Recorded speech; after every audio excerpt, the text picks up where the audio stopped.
അധ്യാത്മരാമായണം കിളിപ്പാട്ട് ബാലകാണ്ഡം. ഹരിശ്രീ ഗണപതയേ നമഃ.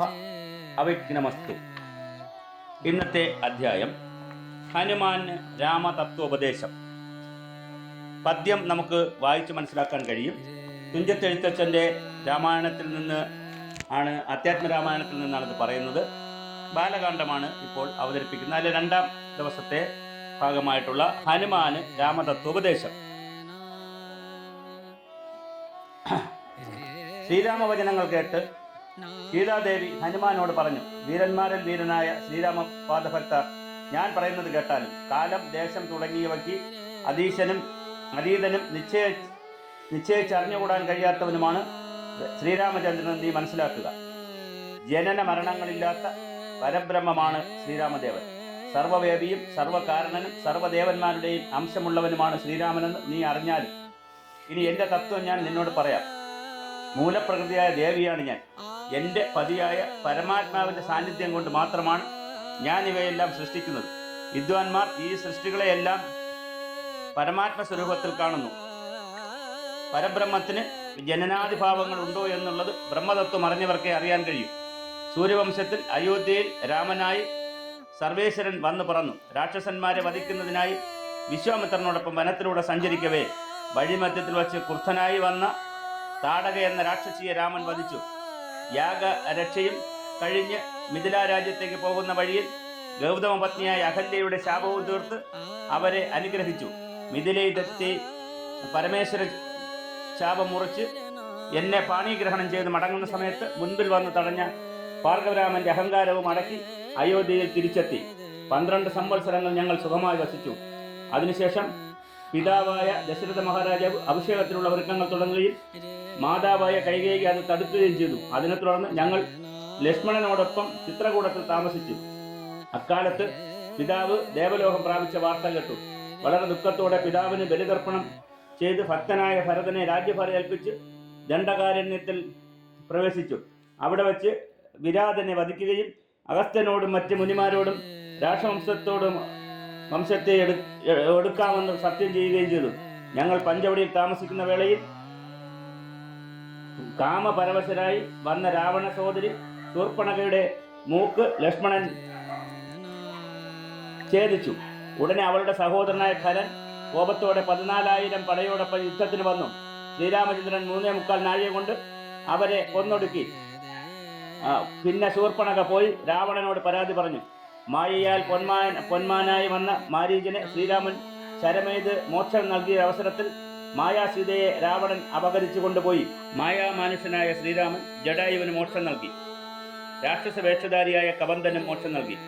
മോക്ഷദനായ ശ്രീരാമൻ ശബരിയെ കണ്ട് അവളുടെ പൂജ സ്വീകരിച്ച് മോക്ഷവും നൽകിയ ശേഷം പമ്പാതീരത്തെത്തി. അവിടെ വച്ച് പിന്നീട് നിന്നെ കണ്ടുമുട്ടുകയും സൂര്യപുത്രനായ സുഗ്രീവനുമായി സഖ്യവും ചെയ്ത് ദേവേന്ദ്ര പുത്രനായ ബാലിയെ വധിക്കുകയും ചെയ്തു.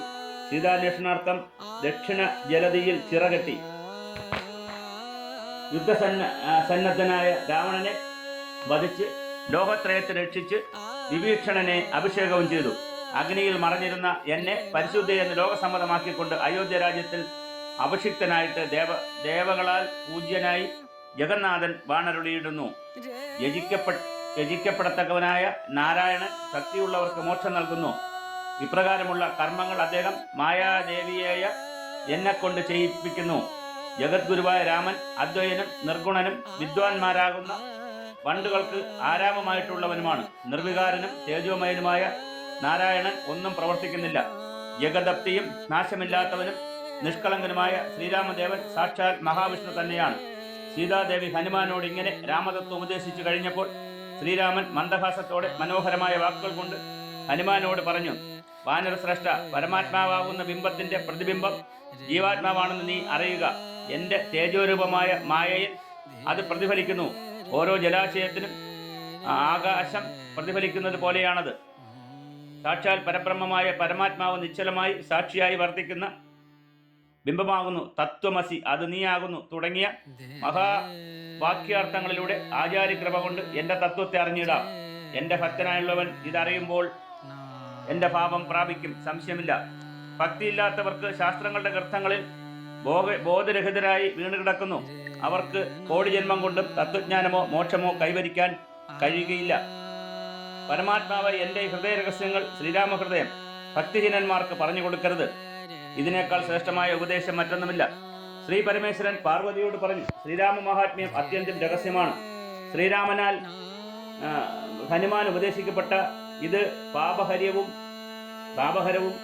ഹൃദയത്തിന് ആനന്ദം നൽകുന്നതുമാണ്. സർവ്വവേദങ്ങളുടെയും സാരസംഗ്രഹമായ രാമതത്വം ഭക്തിയോടെ പഠിക്കുന്ന ആരായാലും മുക്തനായി വരും. അത് ജന്മങ്ങളായി ഉണ്ടായ ബ്രഹ്മഹത്യാദി പാപങ്ങൾ ഉൾപ്പെടെ ബഹുവിധമായ ദുരിതങ്ങളെല്ലാം ഈ രാമതത്വം പാരായണം ചെയ്യുന്നതിലൂടെ നശിച്ചു പോകുമെന്നാണ് ഹനുമാനോട് ശ്രീരാമൻ ഉപദേശിച്ചത്. മാതാവിനെയോ പിതാവിനെയോ വധിച്ചവനോ യോഗികൾക്ക് ദ്രോഹം ചെയ്തവനോ സ്വർണം മോഷ്ടിച്ചവനോ ലോഹനിന്ദിതനോ ആയിരുന്നാലും രാമനാമത്തെ ഭക്തിപൂർവ്വം ജപിക്കുകയാണെങ്കിൽ ദേവതകൾക്ക് പൂജ്യനായി വരും. മാത്രമല്ല യോഗേന്ദ്രന്മാരാൽ പോലും ലഭ്യമല്ലാത്ത വിഷ്ണുലോകത്തെ പ്രാപിക്കാൻ കഴിയുകയും ചെയ്യും. ഇങ്ങനെ മഹാദേവന്റെ വചനങ്ങൾ കേട്ട് വർദ്ധിച്ച ഭക്തിയോടെ പാർവതി ദേവി പറഞ്ഞു, പരമേശ്വര ദയാനിധേ, ഞാൻ അനുഗ്രഹീതയാണ്, കൃതാർത്ഥയാണ്. എൻ്റെ സംശയങ്ങളെല്ലാം അകന്നു, മോഹങ്ങളെല്ലാം നശിച്ചു. അങ്ങയുടെ മുഖത്തിൽ നിന്നും പുറപ്പെട്ട രാമതത്വാമൃതം എനിക്ക് എത്ര കേട്ടാലും തൃപ്തി വരികയില്ല. അതുകൊണ്ട് രാമകഥ ചുരുക്കി പറഞ്ഞത് തൃപ്തികരമായില്ല. ക്ഷണനേരത്തെ നിസ്സാരമായി കാണുന്നവർക്ക് വിദ്യയുണ്ടാവുകയില്ല. ധനത്തിന്റെ ചെറിയ അംശങ്ങളെ നിസ്സാരമായി കാണുന്നവർക്ക് അർത്ഥമുണ്ടാവുകയില്ല. കടബാധ്യത നിസ്സാരമായി കരുതുന്നവർക്ക് നിത്യസൗഖ്യമുണ്ടാവുകയില്ല. ദേവന്മാരെ അവഗണിക്കുന്നവർക്ക് ഗതി കിട്ടുകയുമില്ല. അതുകൊണ്ട് ഉത്തമമായ രാമചരിതം വിസ്തരിച്ച് പറഞ്ഞു തരണം.